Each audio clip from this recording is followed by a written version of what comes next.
ఏదైనా సరే చేసి ఆ తర్వాత చెయ్యండి అని చెప్పడం అనేది కరెక్ట్. ఎందుకంటే మనం ఎవరైనా వైపు ఇలా చూపించినప్పుడు 3 ఏళ్ళు మన వైపు చూపిస్తుంటాయి. కాబట్టి నువ్వేం చేసావు సమాధానం చెప్పు అన్న దానికి సమాధానంగా నేను ప్రారంభించి ఆ తర్వాత చెయ్యండి అంటాను. నాకు ఒక గట్ ఫీలింగ్ ఉంటుంది. నాకు ఒక ధైర్యం ఉంటుంది. సో అలాగే నేను చేయటంలో కృతకృత్యుడయ్యాను ఈ రోజున.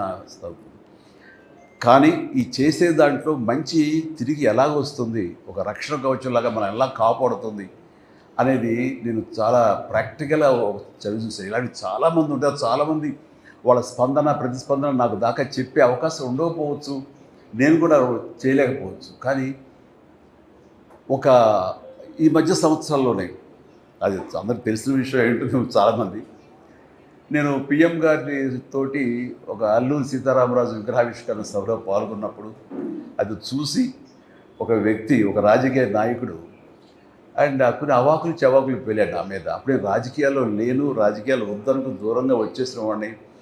అయితే నా మీద ఏదో గౌరవంతో నన్ను ఎంకరేజ్ చేయాలనో, లేకపోతే ఆ జిల్లా వాడిని కాబట్టి, పశ్చిమ గోదావరి జిల్లా వాడిని కాబట్టి, అక్కడ ఒక సెలబ్రిటీని కాబట్టి నన్ను అక్కడ ఆ కార్యక్రమంలో నన్ను కూడా అక్కడ పార్టిసిపేట్ చేసేలా అవకాశం ఇద్దామనో ఏదో ఆయన పిలిచారు. సరే వెళ్ళారు. కానీ ఆ సదరు వ్యక్తి నా మీద అవాకులు చవాకులు మాట్లాడు. దానికి అర్థం లేదు, ఏమీ లేదు. నేను ఒకటే, అది నేను కానప్పుడు అది నన్ను అంటదు, నన్ను తాకదు, నేను ఫీల్ అవ్వను.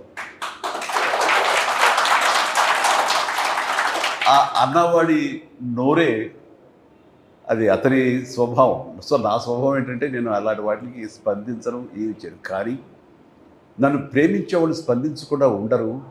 వాళ్ళ స్పందన ఎలా ఉంటుంది అంటానికి ఈ ఉదాహరణ చెప్పాలనుకుంటున్నాను.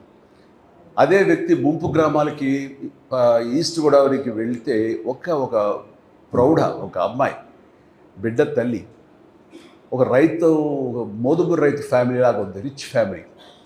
ఆ అమ్మాయి ఆ వ్యక్తిని నానా దుర్భాషలు ఆడుతూ ఏకంగా తిడుతూ ఉంటే తలంచుకుని అలా కాము వెళ్ళిపోతున్నాడు ఆ చిన్న పడవలో.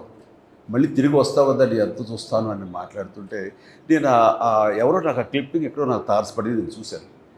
మామూలుగా ఫ్యాన్స్ రెచ్చిపోవడం ఇలా ఉంటే కనుక అనవసరం చేస్తున్నారే, లేకపోతే బాగున్నాయి, ఎందుకో సర్లే వాళ్ళ ఆవేశం అలాంటిది అంటూ మళ్ళీ సర్దుకుంటాను. కానీ ఆ అమ్మాయిని చూస్తుంటే, ఆ గృహిణిని నాకు చాలా ఆశ్చర్యంగా అనిపించింది. చూస్తుంటే మనలాంటి మాస్ ఫాలోవర్ లేదు, చాలా క్లాస్ లేడీ.